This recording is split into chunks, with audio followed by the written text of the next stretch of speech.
வணக்கம். இயற்கை மருத்துவத்துக்கு உங்களை வரவேற்கிறேன். இப்போ நம்ம இந்த இயற்கை மருத்துவத்தில் பார்க்க போகிற டாபிக் என்ன அப்படின்னு பார்த்தீங்கன்னா, முழுக்க முழுக்க செக்ஸுவல் ப்ராப்ளம் இருக்கிறவங்களுக்கு, அதாவது முழுக்க முழுக்க ஆண்களுக்கு. இப்போ என்னுடைய ஆண்களுக்கு இருக்கக்கூடிய ப்ராப்ளம் அப்படின்னு பார்த்தீங்கன்னாக்க, விரைப்புத்தன்மை இல்லை. விரைப்புத்தன்மை இருந்தாலும் வளைஞ்ச மேனிக்கு இருக்குது. வளைஞ்ச மேனி ரப்பர் மானி இருக்குது. சீக்கிரமாக வெந்து வந்துடுது. வெந்து ரொம்ப நீர்த்து போயிருக்கு. டைமிங்கே இல்லை.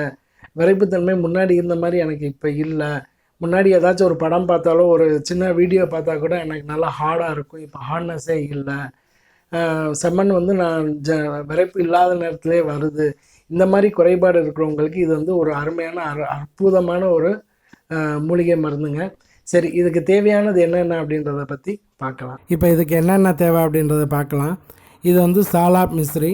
சாலாப் மிஸ்ரி 100 கிராம் அளவுக்கு எடுத்துக்கோங்க. இதில் வந்து ரொம்ப பியூராக இருக்கணும். வண்டு வச்சதோ ஈரமாக இருக்கிறதோ, ஏன்னா ஈரமாக இருக்கிறதெல்லாம் குளுக்கோஸ் தண்ணியில் ஊற வச்சுருப்பாங்க, அது வேஸ்ட்டு. அந்த மாதிரி இருந்தால் பிரயோஜனம் இல்லை. நல்லா காஞ்சிருக்கணும். ஈஸியாக நீங்கள் உடைக்கும் போதே சட்டுன்னு உடஞ்சிரும். கருப்படித்ததோ வண்டு வந்தது இந்த மாதிரி இருந்தால் வேஸ்ட்டு. இது ரொம்ப நல்லா ஹெல்ப் பண்ணுங்க. நல்லா பியூராக ஒயிட்டாக நல்லா இருக்கணும். இது ரொம்ப இம்பார்ட்டன்ட். இதுக்கு பேர் சாலா மிஸ்ரி. இது 100 கிராம் எடுத்துக்கோங்க. அதே மாதிரி சஃபேத் முஸ்லி, இதுவும் 100 கிராம் அளவுக்கு எடுத்துக்கோங்க. இது வந்து கிழங்கு. இதில் வந்து தண்டு கொடுப்பாங்க. தண்டு வேஸ்ட்டு, கிழங்கு தான் யூஸ்ஃபுல்லாக இருக்கும். கிழங்கு நல்லா காஞ்சிருக்கணும். எடுத்து உடைச்சா நல்லா உடையணும். சஃபேத் மிஸ்ரி இது ஒரு 100 கிராம் எடுத்துக்கோங்க. சாலா மிஸ்ரி இது ரெண்டும் இம்பார்ட்டன்ட்டு. மூணாவது வந்து சிலாஜித்து. இப்போ நீங்கள் சிலாஜித்து கண்டிப்பாக வந்து விளம்பரங்களில் பார்த்துருப்பீங்க, செக்ஸுவல் பவர் சிலாஜித்துன்னு. அதுதான் இது. இது வந்து சுத்தி பண்ணணும். சுத்தி பண்ணாமல் யூஸ் பண்ண முடியாது.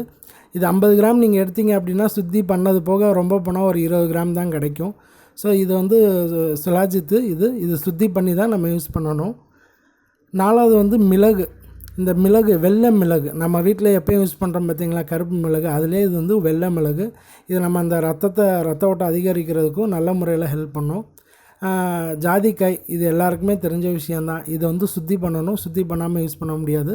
ஜாதிக்காய் வந்து 70 கிராம் அளவுக்கு எடுத்துக்கோங்க. அதே மாதிரி வந்து அமுக்குறாங்கிழங்கு, இதுவும் எல்லாருக்கும் தெரியும். இதுவும் சுத்தி பண்ணணும். சுத்தி பண்ணி யூஸ் பண்ணிக்கோங்க. 100 கிராம் அளவுக்கு எடுத்துகிட்டு சுத்தி பண்ணிக்கோங்க.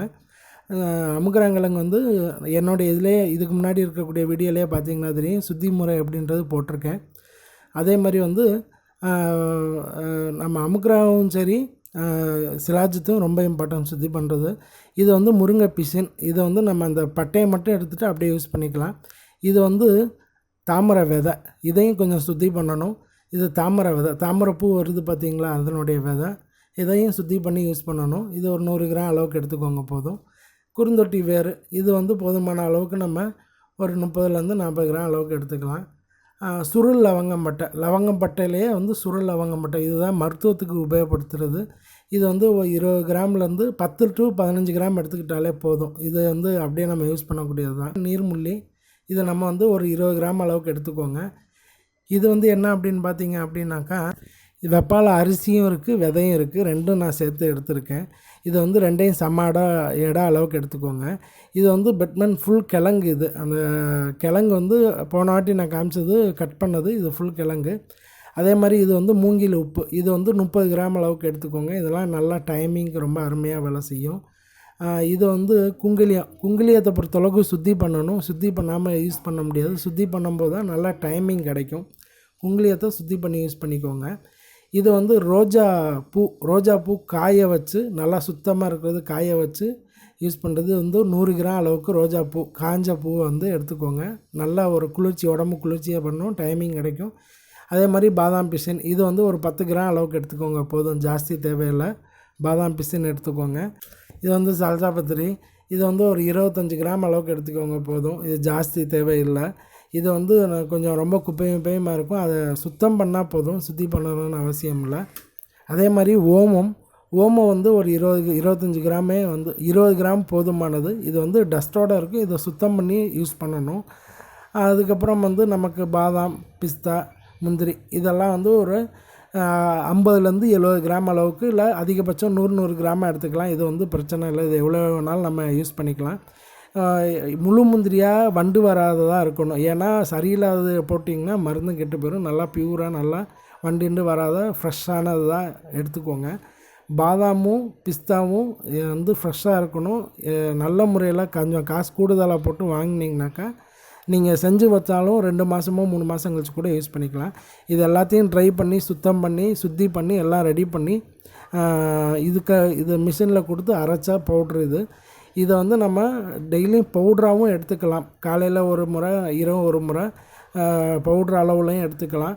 எனக்கு பவுட்ரு மாதிரி வேண்டாம், நல்லா வந்து ஒரு அல்வா மாதிரி நம்ம யூஸ் பண்ணணும் அப்படின்னு நினைக்கிறேன் அப்படின்றவங்க அல்வா மாதிரியும் தேனோட கலந்து எடுத்துக்கலாம். தேன் ஒரிஜினல் தேன் கிடைக்கும் அப்படின்னா இதோட கலந்துட்டு அல்வா மாதிரியும் எடுத்துக்கலாம். 2 மாதம் 3 மாதம் ஆனாலும் நல்லாயிருக்கும். சுத்தி பண்ணுறது ரொம்ப இம்பார்ட்டன்ட். இப்போ நம்ம இதை எப்படி யூஸ் பண்ணணும் அப்படின்றத பற்றி பார்க்கலாம். இது என்னென்ன வேணும் அப்படின்றத பற்றி பார்த்தோம்.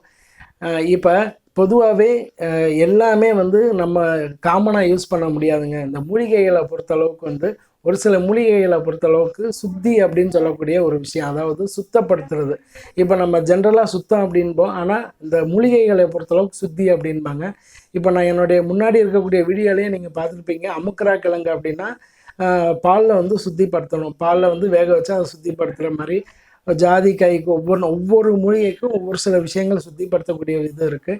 இப்போ நம்ம பார்த்த பல விஷயங்களில் ஒரு குறிப்பிட்ட இது மட்டும் நம்ம சுத்தி பண்ணணும். சுத்தி பண்ணால் மட்டும்தான் அது முழுமையான ஒரு மூலிகையாக மாறி வேலை செய்யும். அப்படி இல்லைன்னா அதனுடைய பலன்கள் குறைவாக தான் இருக்கும். அதனால் சுத்தி பண்ண தெரிஞ்சால் பண்ணுங்க. அப்படி இல்லாதனா யாராவது உங்களுக்கு தெரிஞ்ச ஒரு வைத்தியரை மூலமாக நீங்கள் இதை வந்து ப்ராசஸ் பண்ணிக்கோங்க. இதை வந்து நம்ம என்ன செஞ்சோம் அப்படின்றது நீங்கள் பார்த்தீங்க. இதை பவுடராகவே அப்படியும் கூட யூஸ் பண்ணலாம். அப்படி இல்லாத லேகியம் மாதிரி, அதாவது ஒரு அல்வா மாதிரி தேனோட கலந்து நம்ம யூஸ் பண்ணலாம். 2 மெத்தடும் நான் உங்களுக்கு காமிச்சிருக்கேன். நீங்கள் அதை பார்த்தீங்கன்னா உங்களுக்கு தெரிஞ்சிருக்கும். இந்த 2 மெத்தடும் நான் உங்களுக்கு காமிச்சேன் இல்லையா. எனக்கு வந்து தேன்லாம் எனக்கு அந்த அளவுக்கு கிடைக்காது ஒரிஜினல் அப்படின்றவங்க அந்த பவுடரே வந்து ஒரு நாளைக்கு 5லேருந்து 10 கிராம் விகிதத்தில் காலையில் ஒரு முறை, இரவு ஒரு முறை எடுத்துக்கோங்க, போதுமான அளவு. அதே மாதிரி வந்து ரொம்ப காலமாக இருக்குது இந்த குறைபாடு அப்படின்றவங்க 3 மாதம் 5 மாதம் இந்த மாதிரி ஒரு கால விகிதத்தில் எடுத்துக்கிறது நல்லது. ரொம்ப வருஷமாக இருக்குது அப்படின்றவங்க மருத்துவரை அணுகி, நீங்கள் ஒரு நல்ல மருத்துவரை அணுகி பார்க்குறது தான் ரொம்ப நல்லது. நார்மலாக இருக்கிறவங்க நான் சொன்ன மாதிரி திருமணத்துக்காக ரெடியாக இருக்கேன், எனக்கு எந்த குறைபாடுலாம் நல்லா இருக்கேன், ஆனால் இன்னும் கொஞ்சம் வீரியமாக இருக்கணும் அப்படின்னு நான் நினைக்கிறேன் அப்படின்றவங்க 1 மாத கால அளவு எடுத்துக்கிட்டாலே ரொம்ப நல்லாயிருக்கும். கொஞ்சம் குறைபாடு இருக்குது அப்படின்றவங்க 3 மாத காலம் எடுத்துக்கோங்க. ரொம்ப வருஷமாக குறைபாடு இருக்கிறவங்க 3லேருந்து 5 மாதம் இந்த மாதிரி அவங்களுடைய குறைபாடு வருடத்துக்கு ஏற்ற மாதிரி அந்த கால அளவுகள்லாம் மாற்றிக்கிறது நல்லது. பொதுவாகவே மூலிகைகள் மருந்துகள் எடுத்துக்கும் போது கண்டிப்பாக செய்யக்கூடாத விஷயங்கள் நிறையா இருக்குது. ஏன்னா உப்பு காரம் ஜாஸ்தி சேர்க்கக்கூடாது, சிக்கன் சேர்க்கக்கூடாது, ஸ்மோக் ட்ரிங்க்ஸ் பண்ணக்கூடாது. இந்த மாதிரி விஷயங்கள்லாம் வந்து தவிர்த்துக்கிட்ட பிறகு நீங்கள் இந்த மருந்து எடுத்துக்கும் போது ரொம்ப நல்லா வீரியமாக இருக்கும். பொதுவாகவே ஸ்மோக் ட்ரிங்க்ஸ் வந்து உடம்புக்கு நல்லது கிடையாது. அதை வந்து நம்ம அவாய்ட் பண்ணுறது ரொம்ப நல்லது. நம்ம ஹெல்த்துக்கும் நல்லது, லைஃபுக்கும் நல்லது. இந்த குறைபாடு இருக்கவங்க இது வந்து ஒரு அற்புதமான வரப்பிரசாதம்னு தான் நான் சொல்லுவேன். நல்லா விரைப்புத்தன்மையாக இருக்கும். இது ரொம்ப நல்லா ஹெல்ப் பண்ணும். இதை ட்ரை பண்ணி பாருங்கள், ரொம்ப நல்ல ரிசல்ட் கிடைக்கும். நான் சொன்ன மாதிரி ஒரு நாளைக்கு 2 விகிதம், காலை ஒரு முறை, இரவு ஒரு முறை, 2 நேரமும் 10 கிராம் அளவுக்கு எடுத்துக்கிட்டால் போதும். அல்வா மாதிரி பண்ணி ரெடி பண்ணாலும் எடுத்துக்கலாம். இல்லைன்னா அதே அப்படியே பவுட்ராகவே சூரணம் மாதிரி, அதாவது பவுட்ராகவே நம்ம எடுத்து யூஸ் பண்ணலாம். ரொம்ப நல்லா ரிசல்ட் கிடைக்கும். நீங்கள் சாப்பிட்ட ஒரு மாதத்துலேயே நல்லா சேஞ்சஸ் தெரியும். ட்ரை பண்ணி பாருங்கள், நல்ல ரிசல்ட் இருக்குது அப்படின்னு நீங்களே கண்டிப்பாக சொல்லுவீங்க. வணக்கம்.